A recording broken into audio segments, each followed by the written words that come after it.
राज्यातील दोन प्रमुख पक्षांमध्ये म्हणजेच शिवसेना आणि राष्ट्रवादी काँग्रेस पक्षात फूट पडल्यानंतर पहिल्यांदाच विधानसभा निवडणुका होणार आहेत। यामुळे यंदाच्या निवडणुकीत जनता कोणाला कौल देणार हा मोठा यक्षप्रश्न आहे। खरं तर या प्रश्नाचं उत्तर जेव्हा प्रत्यक्षात निवडणुकीचा निकाल लागेल तेव्हाच समोर येईल। मात्र गेल्या काही लोकसभा निवडणुकीत महाविकास आघाडीला महाराष्ट्रात चांगले यश मिळाले आहे। त्यांच्या तुलनेने महायुतीला अपेक्षित अशी कामगिरी करता आली नाही। त्यांनी नुकतेच पक्षाचे प्रदेश अध्यक्ष आणि माजी खासदार इम्तियाज जलील यांची भेट घेतली असून आगामी निवडणुकी संदर्भात बंद दाराआड चर्चा सुद्धा केली आहे। या भेटीनंतर परवेज यांनी नगर शहरातील घराणेशाहीच्या राजकारणावर जोरदार हल्ला चढवला आहे। परवेज अशरफी म्हणाले की नगर शहर विधानसभा मतदारसंघात वर्षानुवर्ष जी घराणेशाही चालली आहे त्याला कुठेतरी थांबवणं गरजेचं आहे।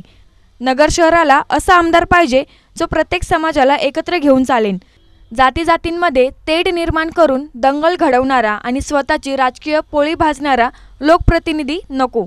यामुळेच पक्षाकडे मी उमेदवारी मागितली आहे।